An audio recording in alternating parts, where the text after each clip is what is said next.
आज हम एक ऐसी कहानी की दुनिया में चल रहे हैं जो शायद आपके पसंदीदा शो की यादों को हमेशा के लिए बदल कर रख देगी। ये एक मशहूर फैन मेड हॉरर कहानी है जो गोकुल धाम के हंसी मजाक वाले माहौल को एक ऐसे डरावने सपने में बदल देती है जिससे कोई जागना तो चाहेगा पर शायद जाग नहीं पाएगा। हम सब गोकुल धाम सोसाइटी को उसके ठहाकों, उसकी मस्ती और उसकी एकता के लिए जानते हैं।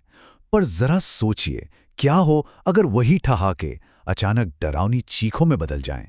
क्या हो अगर उस एकता की नींव में कोई अनजाना, अनकहा खौफ अपनी जगह बना ले?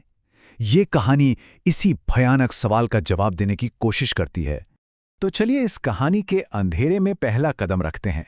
कहानी की शुरुआत होती है मुंबई की एक घनघोर तूफानी रात से।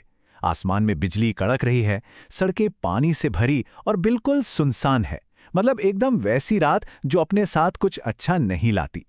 दुकान से घर लौटते हुए जेठालाल का ऑटो बीच रास्ते में ही खराब हो जाता है।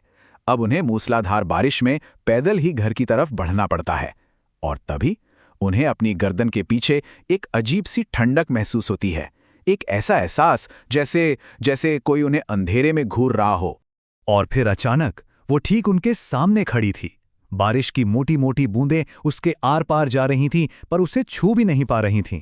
उसकी मुस्कान खूबसूरत तो थी पर उसमें ऐसा कुछ था जो इस दुनिया का लग ही नहीं रहा था। कुछ इतना डरावना कि जेठालाल की चीख भी गले में ही फंस कर रह गई। वो बस अपनी छतरी वहीं फेंक कर भागे, अपनी जान बचाने के लिए भागे। जेठालाल को लगा कि घर पहुंचकर वो बच गए, पर डर ने उनका पीछा नहीं छोड़ा था। आधी रात को बापूजी की नींद खुलती है और वो बैल्कनी से बाहर देखते हैं तो वही औरत नीचे खड़ी थी। पर इस बार उसकी खूबसूरत मुस्कान की जगह एक पीला, फूला हुआ और बेहद भयानक चेहरा था। अब ये साफ हो चुका था कि ये कोई वहम नहीं था। अगली सुबह का सूरज कोई राहत लेकर नहीं आया, बल्कि अपने साथ खौफ लेकर आया। अब ये डर सिर्फ एक परिवार का नहीं रहा था, ये पूरे गोकुलधाम में एक महामारी की तरह फैलने वाला था। सुबह सुबह सोसाइटी के नोटिस बोर्ड पर जहां भीड़े हमेशा कोई अच्छा सा सुविचार लिखते थे, आज वहां कोयले से एक धमकी लिखी हुई थी। इसे पढ़कर तो जैसे सबकी सांसें ही थम गईं। ये कोई मजाक नहीं था, ये एक खुली चेतावनी थी। और बस यहीं से सोसाइटी दो हिस्सों में बंट गई।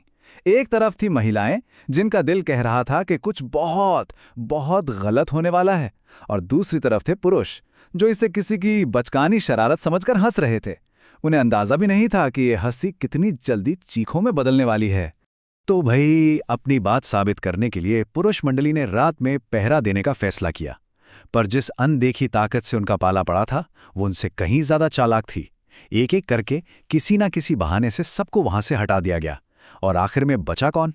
वो जो इन सब पर सबसे ज्यादा शक कर रहा था, हमारे साइंटिस्ट अय्यर। और जैसे ही वो अकेले हुए, अंधेरे ने उन पर हमला कर दिया।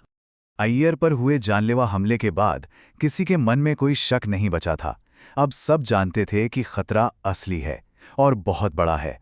जवाब की तलाश में गोकुलधाम के लोग पास के एक मंदिर के पंडित जी की शरण में पहुंचे, और पंडित जी ने जो कहानी सुनाई उसे सुनकर सबके पैरों तले जमीन खिसक गई। उन्होंने बताया कि ये जमीन 200 साल पहले एक विधवा की थी, जिसे दौलत के लालच में बेरहमी से मार दिया गया था। तब से उसकी आत्मा यहीं बंधी हुई है और हर 50 साल में एक जान लेने के लिए लौटती है। और वो 50 साल का चक्र आज रात पूरा हो रहा था। पंडित जी ने उनके सामने दो रास्ते रखे, और सच कहूं तो दोनों ही मौत की तरफ जाते थे। या तो कोई एक अपनी मर्जी से अपनी जान की बलि दे दे, या फिर पूरी सोसाइटी आधी रात को एक साथ अनुष्ठान करे एक पवित्र घेरे के अंदर। पर एक शर्त थी, अगर कोई भी डरा या हिला तो वही उस आत्मा की बलि बन जाएगा। इतने खौफ के बावजूद गोकुलधाम वालों ने अपनी एकता का सबूत दिया। उन्होंने दूसरा रास्ता चुना। सबने मिलकर उस शैतानी ताकत का सामना करने का फैसला किया। और यहीं से कहानी अपने सबसे तनावपूर्ण और आखिरी पड़ाव पर पहुंचती है। ठीक आधी रात को अनुष्ठान शुरू हुआ और वो आ गई। पर इस बार वो सफेद साड़ी वाला साया नहीं था, बल्कि ये उसका असली रूप था। 2 सदियों के गुस्से और नफरत से बनी एक राक्षसी ताकत, जिसकी आंखों में सिर्फ और सिर्फ बदला लेने की प्यास थी। अब वो आत्मा उनके दिमाग से खेलने लगी। वो हर किसी के मन में उनके सबसे गहरे डर और सबसे बड़े लालच का जहर घोल रही थी। जेठालाल को बिजनेस डूबने का खौफ दिखा रही थी तो भिड़े को उनके अधूरे सपने पूरे करने का लालच। उसका सिर्फ एक ही मकसद था कि कोई एक टूट जाए, घेरे से बाहर कदम रखे और उसका शिकार बन जाए। जब आत्मा की हर कोशिश नाकाम होने लगी और वक्त खत्म हो रहा था, तब पंडित जी ने वो किया जिसके बारे में कोई सोच भी नहीं सकता था।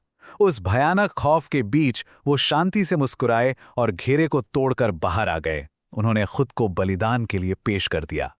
लेकिन पंडित जी उस आत्मा से लड़े नहीं।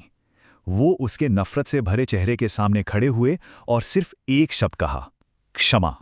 वो एक शब्द 200 साल से जल रही नफरत की आग पर पानी की तरह बरसा और उस तड़पती हुई आत्मा को आखिरकार शांति मिल गई। उस भयानक रात के बाद गोकुलधाम में एक नई सुबह हुई। हवा में अब डर नहीं था, बल्कि एक अजीब सा सुकून था। कहने को तो सब कुछ पहले जैसा था, लेकिन असल में कुछ भी पहले जैसा नहीं रहा। वो रात का असर सबके दिलों पर हमेशा के लिए छप चुका था। अगली सुबह ठीक उसी जगह जहां अनुष्ठान हुआ था, वहां से एक खूबसूरत सफेद फूल का पौधा उगाया। ये उस पंडित के बलिदान और उस आत्मा की शांति की निशानी बन गया। उस एक रात ने सबको हमेशा के लिए बदल दिया। अब उनके बीच सिर्फ पड़ोसियों का नहीं, बल्कि एक दूसरे की जान बचाने वालों का एक अटूट रिश्ता था। जब उन्होंने अपने सबसे बड़े डर का सामना कर लिया, तो जिंदगी की छोटी-मोटी परेशानियां तो खुद ब खुद दूर हो गईं और हर किसी की जिंदगी में एक नई पॉजिटिव एनर्जी आ गई। और आखिर में सोसाइटी के नोटिस बोर्ड से वो डरावना संदेश हमेशा के लिए मिटा दिया गया। अब वहां ये नई लाइन लिखी है, जो उस रात से सीखे गए सबक को हमेशा जिंदा रखती है। ये कहानी हमें यही दिखाती है कि सबसे भयानक अंधेरे का सामना भी एकजुटता, निस्वार्थ बलिदान और क्षमा की ताकत से किया जा सकता है।